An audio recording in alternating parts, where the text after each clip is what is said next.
Pete said, I'm going to talk a little bit about two architectures, the Blue Gene Q and the Knight's Landing. And the reason I'm talking about two of them is these are the architectures we currently have and will have at the Argonne Leadership Computing Facility. And they also really represent sort of the presence of many core architectures in HPC. As Pete said, I work at the Argonne Leadership Computing Facility. I'm in the performance engineering group there. And I've been heavily involved over the last decade or so with basically bringing in new machines, understanding their microarchitecture, and then understanding how applications run on them once they're in production. And I want to kind of start by looking at Argonne as a representative of sort of how many core architectures have evolved in HPC over the years. I would say probably the first real large-scale presence of many core architecture in HPC began with the Blue Gene L, which was introduced in 2004. Livermore put up a very large Blue Gene L system. At the time, it was 600 teraflops, which was a lot. It was enough to get it on the #1 spot of the top 500 for 3.5 years, which is a very, very long time to be at the top in this game. In 2005, Argonne got their first tiny bit of Blue Gene L, which was 1 rack, so a very small system comparatively, 5.6 teraflops. In 2006, the Argonne Leadership Computing Facility was created. In case no one's mentioned it yet, there's 2 leadership computing facilities run by the DOE, one's at Argonne, one's at Oak Ridge.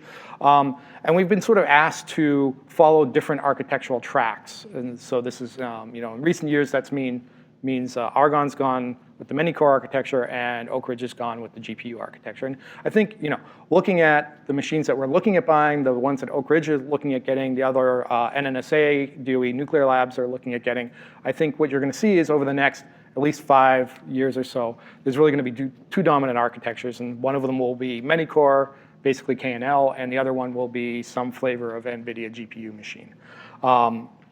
Anyways, back to where I was. In the Argonne history, we are going down the many core track, and in 2008, we accepted our first large-scale system, which was a Blue Gene P system. So we've sort of been in this Blue Gene family for what will be 3 generations now. As soon as we accepted our Blue Gene P system, we started working with IBM on the next generation Blue Gene Q system, which showed up in 2012, and that's the machine we have on the floor right now, Mira. It's a 10 petaflop machine. And unfortunately, that is the last of the Blue Gene line. IBM's not making them anymore. I think it's been one of the best HPC platforms that I've seen as long as I've been in HPC. But they've decided that they're going another route. And fortunately, a lot of the IBM folks have gone to Intel, and they have started down this many core line with the Xeon Phi. And so this year we are putting on the floor a KNL machine called Theta. And it won't be a large machine, at least by our standards. It's going to be 8.5 petaflops, so about the same size as the machine we currently have, but not bigger. And the bigger machine comes in 2018, and that will be Theta, which is a K&H machine, so that'll be the next generation of the Xeon Phi. Oh, sorry, Aurora, yes. Aurora, which will be the next generation of Xeon Phi, and that will be 180 petaflops, so a significantly larger machine than we currently have at the ALCF. And the big machine is Mira. We have about 50,000 nodes, which totals up to almost 800,000 cores, 768 terabytes of memory, and like I said, it's got a peak petaflop rate of 10 petaflops. So this was enough to get it number 3 on the top 500 when it first came online. It's still surprisingly up there in the top 10. It's number 6, so you can see there's not been a lot of motion in the top 10 of the top 500 over the last few years. And we have a few smaller systems too. Cetus, Investor, you guys may be using those. So they're basically just scaled down versions of Mira. Everything is essentially identical, just at a smaller scale. And finally, we have Cooley, which is a GPU-based system. So we do have a few GPUs around. It's not our primary compute platform, but it's used for data analysis and visualization. And then we have about 30 petabytes of storage running. When we look at the Blue Gene, and what I want to do is talk in more detail now about the Blue Gene architecture so that you understand, if you're using Mira or any of our other systems, a little bit about the architecture, and if you're looking at tuning your code, how to get the best performance out of it. And I also want to sort of emphasize this what's important in these many core architectures. And so this sort of informs what we have today and what's coming up in the future. The first thing is, especially for the Blue Gene, it's really been oriented at leadership class computing. So this means large scale scientific computing. And I think the Xeon Phi, even though it's coming out, you can buy a single node of Xeon Phi. I have one in my office. But really the architecture is oriented towards, large scale data crunching, not for laptops or that kind of thing. So it's a different kind of philosophy in designing these chips. If you look at the Blue Gene, it's been very successful. Over the last 10 years, it's been number one. One of the Blue Gene machines has been number one on the top 500, at least half the time. It's on average had, over the last 12 years, 3 of the top 10 machines have been Blue Genes. So I think you can say it's basically been the single most dominant architecture in leadership scale computing over the last 12 years. A common thing that you see in all these many core architectures is this idea of low speed, low power. So you have, for the Blue Gene, an embedded, basically, PowerPC core. So this comes out of the embedded systems world, with some additions to it for SIMD floating point operations. And you have very low frequency. So going back to the L, you're at 700 megahertz. For P, it was 850, and for Q, it's gone up considerably, but it's still at 1.6 gigahertz. And for Phi, we're kind of staying in that ballpark. But where we get our power performance is from massive parallelism. So with L, you had 2 cores, which doesn't really seem like many cores, but back at the time it was. With Q, you're at 16, and going forward, we're going up to 64, 68 on the Xeon Phi. And really, the power comes from the many aggregate cores you have from having a lot of nodes. So with Q, we have, on the largest machine that's out at Livermore, over 1.5 million cores on a single system. So you could run a job that spans the entire machine using those 1.5 million cores. To make this all work, though, you have to have a fast communication network. And Blue Gene was designed with this specifically in mind, and I'll talk about that a little bit more. But there's also this idea of balance. So you don't just invest all your money in the processor and the floating point unit. You spend money on memory bandwidth and network performance. So if you look at the number one system on the top 500 now, it's the Chinese Sunway system. If you go and look at the specs, I think you'll see that it's an interesting machine to try to program. If you look at the amount of memory per flop and the amount of memory bandwidth per flop, it's not really clear to me how people are going to use that for the majority of HPC codes, because it just doesn't really deliver what a lot of the applications that run on our machines need. So this idea of balance is really important, and it's not just about the processor. On the software side, you really want to design a system with minimal overhead so that you're not interrupting your scientific code frequently from the operating system. And you also want to allow people to use standard programming models. So programming, these machines are very expensive, but reprogramming and rewriting your code for every generation of computer architecture would be, orders of magnitude more expensive. And so we really want to support standard programming models, and we do on the Blue Gene and on the Xeon Phi. Fortran, C++, C, Python are all there. MPI, OpenMP, pthreads. So typically, this is what HPC codes are using. And this is what's available on our systems. And finally, on the Blue Gene especially, they've done some really nice engineering work to integrate this all on a single chip and a custom ASIC so that we have very few parts and very high reliability and very dense packaging on our system. And so this is a schematic of the Blue Gene Q compute chip. It's relatively big compared to most CPUs. It's 360 millimeters squared on a 45 nanometer process. 1.5 billion transistors. So you get about 205 gigaflops per node. And we'll compare that to what you see on the Xeon Phi a few slides later. We've got 18 cores. If you've run on the machine, you're probably thinking, well, 18, wait, I only get to use 16. One of them is disabled for yield purposes. So there's only 17 active cores at any time. And one's reserved for the operating system. There's a big crossbar switch which connects everything together, and I'll talk about that on the next slide. One of those things that's being connected is a central shared L2 cache. It's 32 megabytes. And we have 2 memory controllers on there with 16 gigabytes of external DDR3 memory. And one of the things that the Blue Gene's really led the way on is integrated on-chip networking. So this is something that we'll see on future machines down the road, but really right now, the Blue Gene's the only one that I'm aware of that provides this. So if you look at the schematic down at the bottom there's a little box that says network. And so that's the network logic is integrated onto the same silicon as the CPU itself. So this gives some nice advantages in terms of performance. Here's another view of the Blue Gene Q chip, and it kind of shows, yeah. We're talking not about network, but the Taurus network. Yes, I mean it's the NIC and the router. So really, the wires are not there. The cabling's not obviously on the chip, but all the network logic is integrated onto the chip, and that's something that future generations of the Intel Xeon Phi are looking at doing. So this is another view of the BlueGene Q chip, and it shows how things are connected. So on the left, you have all the cores. In the middle, you have this crossbar switch, which basically is an all-to-all connection. So every core is connected to everything on the right side, which is the L2 cache. L2 cache is sliced up into 16 2-megabyte pieces. So it's a unified cache. Any core can access any part of it, but there's 16 different components or portions of it that can act independently. So if you program it right, you can have all 16 cores talking to all 16 L2 slices simultaneously, and they won't interfere with each other. And that's tricky to do, but it's possible. And these the L2 fronts 2 DDR memory controllers. And down the very bottom, you see that the network, since it's on the chip, gets plugged nicely right into this crossbar. So it has the same access and performance to the memory and the L2 cache as the cores themselves. So it's really tightly coupled into the processor. And there's just the individual parts.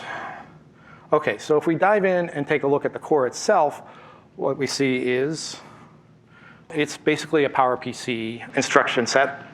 So if you had a Mac, when the BlueGene first came out, in 2008 or 2004, sorry, people still had Macs with PowerPC chips in them. You don't see too many PowerPC chips floating around unless you have an Xbox or something like that. But it's a standard instruction set that IBM's used for years. They did extend it, however, with these vector instructions. And I know James talked about vectorization earlier. So BlueGene's sort of been in this game for a while, too. With the BlueGene Q, it's had a 4-wide vector instruction set. The processor is running at 1.6 gigahertz. It's an in-order processor, so that means the instructions are basically issued and retired exactly in the order that they are in the assembly code. So the CPU is not so smart about reordering things, and it can get blocked if there's some, if there's an L1 cache miss. That it's just going to have to block, and it can't execute further instructions. We'll see with the PHY, it's out of order, so it's a lot smarter in that respect.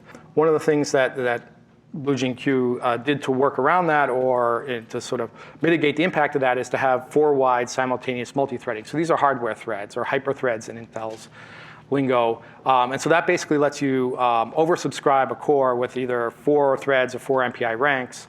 And if one gets blocked, it can shift basically immediately to the next processor thread and make progress on that one. Functional units are basically where all the work gets done on the CPU. So on this machine, it's relatively simple. You have 4 major sets of functional units. You have an instruction unit. So that fetches your instructions, decodes them, figures out what you want to do, and then it issues them to one of 2 or 3 other functional units. So the XU unit, which does all the integer logic and branch logic and load store logic. And then the AXU, which is where you're doing all your floating point operations. So this is where the QPX SIMD 4-wide vector instructions live, along with the standard PowerPC floating point instructions. They get all executed in the AXU. And then there's a memory management unit that resolves memory addresses and handles the TLB. So if you look at the BlueGene and how it issues instructions, what you'll see is that it can issue 2 instructions per cycle per core. But there's restrictions on how what these instructions have to look like. So one of them can be a floating point instruction. One of them can be an integer instruction. However, any given hardware thread, so this is any given process or any given OpenMP or P thread, can only issue 1 instruction per cycle. So in order to get 2 instructions per cycle issued on a core, you have to have 2 hardware threads active. So 2 hardware threads can each issue 1 instruction per cycle, as long as one of them is an integer and one of them is a floating point. So it's a little tricky to get the max instruction issue rate on this machine because of these restrictions, but it is possible to get 2 instructions per cycle issued. And we'll see that the Xeon Phi also allows 2 instructions per cycle, but in a more flexible way. So this slide just gives a little bit of detail on the QPX. I think since James talked a bit about vectorization earlier, I won't go through the details other than say again that it's basically 4-wide vector instruction set that's an extension of the standard PowerPC floating point instructions. It has an FMA instruction, so basically each vector instruction can do 4 operations, and those operations can be FMA, so you can get 8 floating point operations performed per cycle. The pipeline has 6 stages, so that since this is an in-order core, that can be relevant for performance tuning. That means once you issue an instruction to the FPU, you have to wait 6 cycles before you get your results back. And I know James mentioned the intrinsics for programming the Xeon Phi, so IBM adopted this concept also, and there's intrinsic mappings from intrinsic functions down to assembly instructions that you can use to program just like you can on the Intel. They have different names, but given that the instruction set's different, that's expected. But the concept is the same. And the compiler can generate QPX instructions. It tries. It's not always that great, and I think James touched on a number of the reasons why compilers struggle doing that. The IBM compiler is probably not the best in the world at doing this. I would say from my personal experience, the Intel is a bit more sophisticated and can vectorize some code that the IBM can't. But with a little bit of help, it does a pretty good job. Stepping back out of the core, which are the blue boxes on the left, we can kind of take a look at this connectivity diagram again and see the other pieces of what make up the BlueGene-Q node. We have, each core has an L1 cache, so it's 16 kilobytes, so this is pretty standard size. I think the Xeon Phi is at 32 kilobytes, so not significantly different. They each have an L1 prefetcher, so in case you're not familiar with the concept of a prefetcher, what it does is basically watches the address streams that are generated by a core and tries to look at what you're loading and storing and then anticipate from that what you're going to need in the near future and grab that and pull it down. And so it basically loads that data into the prefetch buffer, holds it there, hoping that you'll need it soon, and if you do, it's available. If you look at the L1 cache, it's got about a 3-cycle latency, so load only takes about 3 cycles to resolve. If you miss the L1 cache, you go out to the L1 prefetcher, and you're at about 24 cycles to load data in. From there, you go out to the crossbar switch, and you hop across that over to the L2 cache. So this is shared again between all the cores, 32 megabytes of L2. And the latency there is about 82 cycles. So as you go further from the processor, things get longer. It takes longer to load data. And finally, you get out to main memory. You have 2 memory controllers. You get the total of peak bandwidth, theoretical bandwidth of 42 gigabytes per second. And really, in practice, you get about 28 gigabytes per second of memory bandwidth from the main memory to the core. And it takes about 350 cycles for a request for data from the main memory to go out to main memory, resolve the address, and return with the data.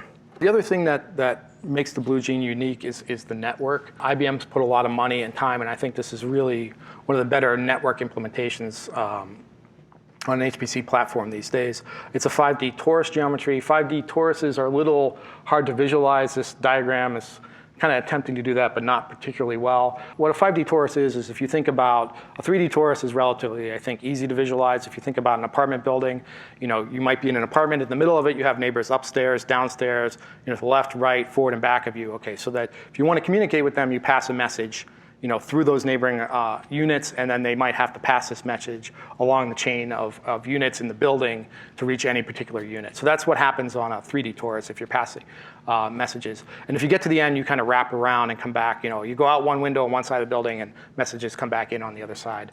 5D torus basically takes one of those buildings and builds a few more down the street and connects each of those units, each unit in each of those buildings to the similarly located unit in the first building. So you basically have connectivity going out of your building into the adjacent buildings. And then, that would get you 4D, and then 5D, you build some more buildings on parallel roads so that you enhance, and you do this sort of same mapping of connectivity out to these adjacent buildings. So the idea is you basically have 10 links going off of each node to neighboring nodes. And this gives you, improved performance over a more traditional 3D torus that you've seen on past BlueGenes or on the older Cray machines, and better bandwidth. Each node has, each link off of each node is 2 gigabytes per second raw bandwidth. So you get about 40 gigabytes per second total read and write, or in and out from a given node. And the way this has been designed is it gives you very low latency. So you have about 40 nanoseconds of latency per hop through the network logic. So that means basically to hop to the nearest neighbor, send a message, and come back with a 0-byte packet is about 80 nanoseconds. This is about 128 clock cycles, so it's very quick. And along with the network, it's sort of embedded into the network is logic for doing collectives and MPI, basically collective operations. So you have very fast all reduced broadcast barrier. So all reduces, for a single floating point value, typically take 10 to 12 microseconds to do across the full machine. So this is relatively fast. Looking at what we've talked about so far has been the hardware. If we step back, look at the rest of the machine, which is pretty much software, we find that the design has basically been to facilitate extreme scalability. So we have low noise on the compute node, so the operating system's been very carefully designed and tuned to not interfere with the work that your processes are doing. File I/O is offloaded to I/O nodes, so there's basically an assistant or helper node there to help with I/O node operations.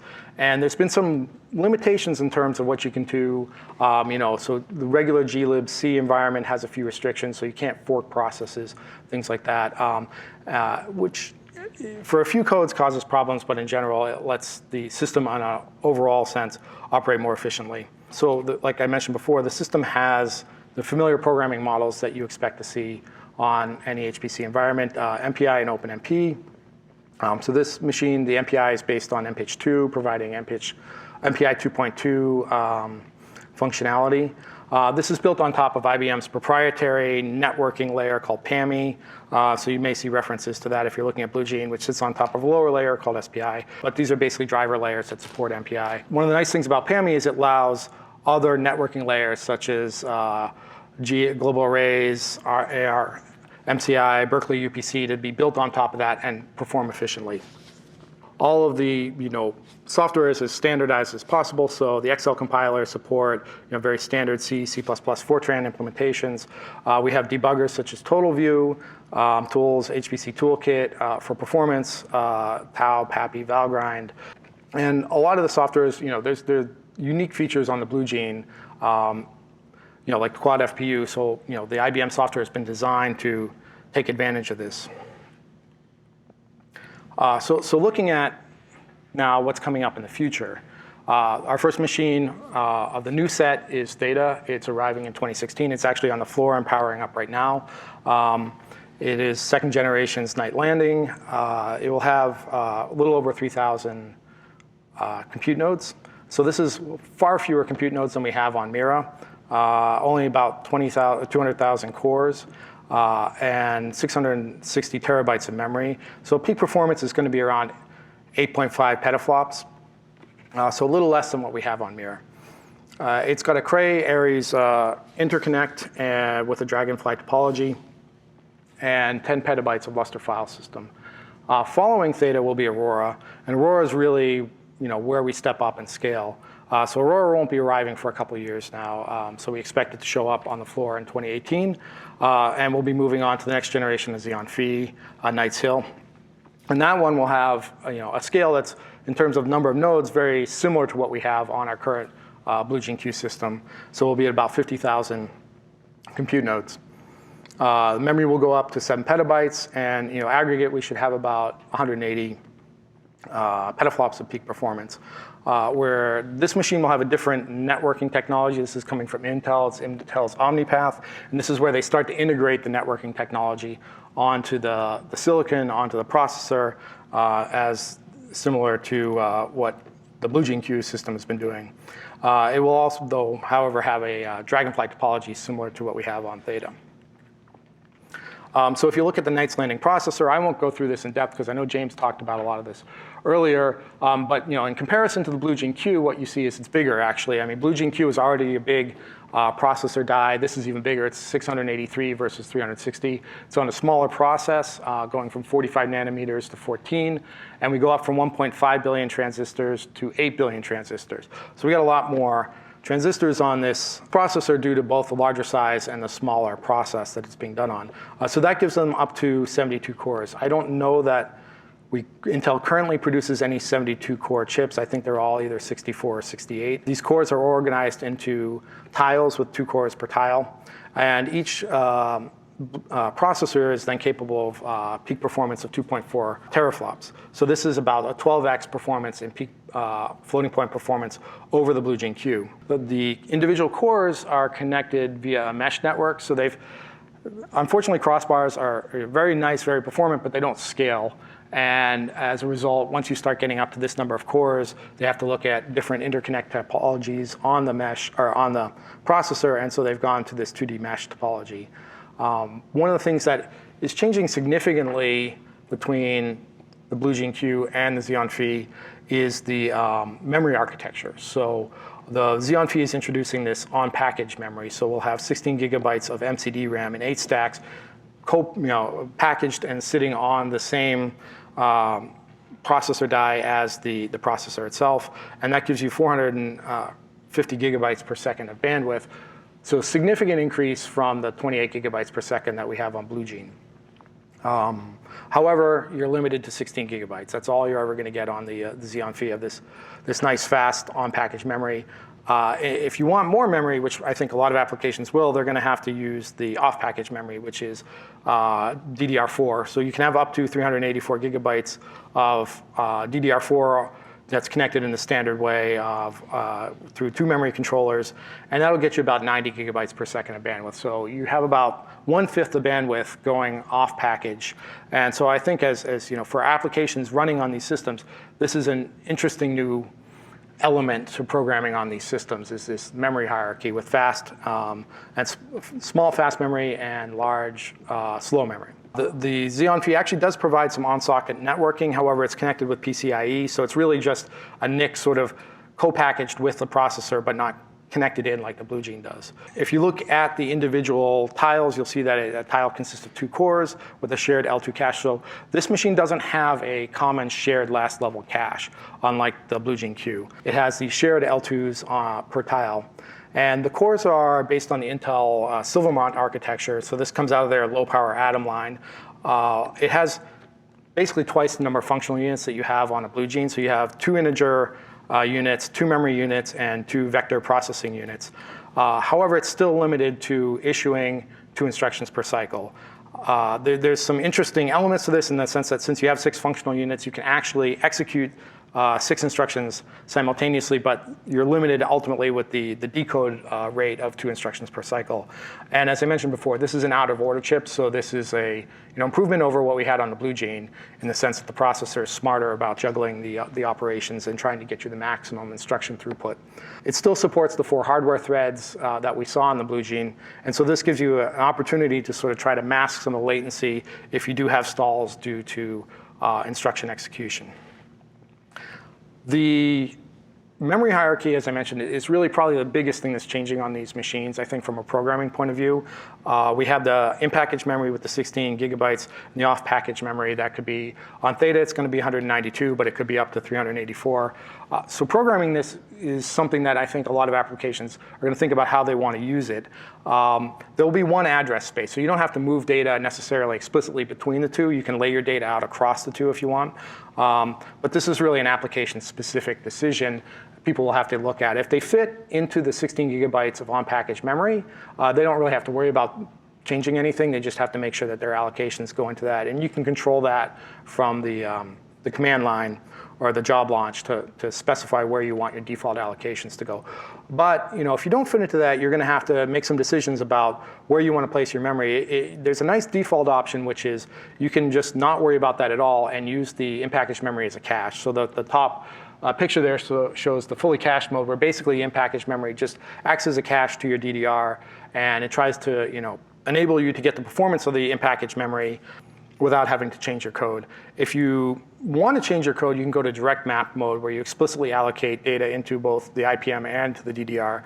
And then there's a hybrid mode that lets you say, well, I know where I want to put some of my data, but I don't know where I want to put all of it. So I'll use part of the IPM as a cache, and the rest of it I'll explicitly put my data where I want it. And there's ways, the software framework for managing this memory allocation is the JEmalloc and memkind libraries. They'll be on the system there. You can actually Google those and download them if you want to try them. One of the other features of this is the NUMA aspects of this memory layout. The BlueJean had a uniform memory access from each core, so there was no NUMA effects on the machine. The KNL, it's not that way. I mean, you have tiles distributed across this mesh. You have memory controllers sort of located along the periphery, so there's this NUMA aspect to accessing memory. If you're going all the way across the mesh from one tile to a faraway memory controller, it's going to be a little slower than going to a nearby memory controller. So Intel's created these modes that you can change at boot time, and I believe James talked about them, and there's quite a bit of sort of esoteric details in these, so I won't go into it, but other than mention that 2 major ones are quadrant and SNC4 mode, and they basically let you sort of decide, you have this freedom to choose and tune how you want the system to act based on how you want to manage and locate your memory, and you can try to sort of pick the appropriate mode. I mentioned the Theta system will be using an Aries Dragonfly network. So the Aries is Cray technology, Cray networking technology. Each Aries chip will provide 4 NICs that connect to 4 nodes. And then off that NIC, you get 40 links. And each of those links has basically around 5 gigabytes per second per direction per link. And the links are connected into a form of Dragonfly. So Dragonfly has basically sort of tiers of all-to-all connectivity where you have the 4 nodes that are connected to an Aries and an all-to-all across those 4. And then you go up to the next level, which is a group, which is laid out as a sort of 2-dimensional grid with 16 Aries in one direction and 6 in the other. And from each Aries in each row and column, you have full connectivity across the row and the column. That forms a group. If you do the math, that ends up being 384 nodes in a local group. If you want to scale beyond 384 nodes, you then have to have multiple groups. And the way you do that is once you wire up the local group, you leave 20 unused links in each Aries router, and then you take, that gives you about 2,000 links in a group that are unused. And so you kind of gather up, if you have 200 groups, let's say, you can take 10 links from each of the, from a group and connect it to another group. And then you have this all-to-all connectivity at the top group level too, just with less bandwidth than you see within a group. So finally, I want to sum up with just some considerations moving from the current generation of many core architectures to the next generation, from the BlueGene Q to the Xeon Phi. Really, the changes are we're going to have more local parallelism. This is not surprising. Everybody knows this is the path that we're on. We're going from 16 cores to 64. So not a big jump, really a factor of 4. We keep the same number of hardware threads, so both machines will provide for 4 hardware threads in addition to the cores. We have no significant increase in the total number of nodes that we're going to see on these systems. The Livermore machine has 96,000 BlueGene Q nodes. I haven't seen anything in the Xeon, machines going up using the Xeon Phi that are going to approach anywhere near that. So node counts are kind of approximately staying the same. And we're not seeing significant changes in clock speed. We're kind of in the 1.3 to 1.6 gigahertz range. We do see an increased vector length, so we're going from a 4-wide vector to an 8-wide vector. And that increased vector length and the increased number of nodes gives you basically higher overall performance on the node. So you go from about 0.2 teraflops on BlueGene Q to 2.4 teraflops on the Xeon Phi, so about a factor of 12 increase. The cores get a little smarter on the Xeon Phi, so they do out of order versus in order, but they're still at 2 instructions per cycle in terms of issue rate. One difference is the KNL can actually issue 2 floating point instructions per cycle, whereas the BlueGene Q can only issue 1. We're moving on to a different networking topology, so this will be Dragonfly versus 5D Taurus, and the NICs won't have quite that same tight integration until we get a few generations into the Xeon Phi. So the networking will have some different latencies than what we see on our current generations. And with that, I'll conclude and take any questions. Yeah. So my question is, so in the biggest difference between Intel architecture and the BlueGene Q architecture is, for example, in this BlueGene Q, our 2 cache, we have 2 megabytes per call. While going to the Dragonfly, we have 5 kilobytes per call. And yes. And beyond that, there's a crossbar interconnection between the R2 cache in BlueGene Q, while there's 2D mesh in this Dragonfly. So that thing, doing OpenMP synchronization is going to be more expensive, migrating from BlueGene Q to Dragonfly. Yes, yeah, I think you'll see that it's not quite as efficient on the Xeon Phi.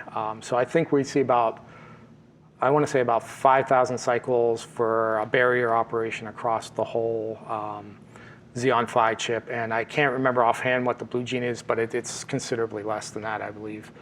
So the question was, basically we're going from a shared last level cache to a distributed last level cache. We're going from a crossbar to a mesh. How does this impact OpenMP synchronization performance? And it has an impact, and actually Intel's looking at addressing that, later down the road on future machines.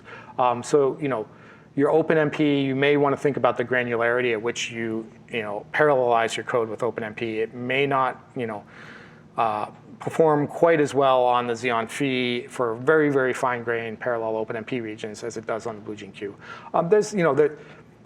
other aspects of the Xeon feed that may offset that, like the out-of-order execution, things like that. So you may not see a net loss there, but it's something to think about.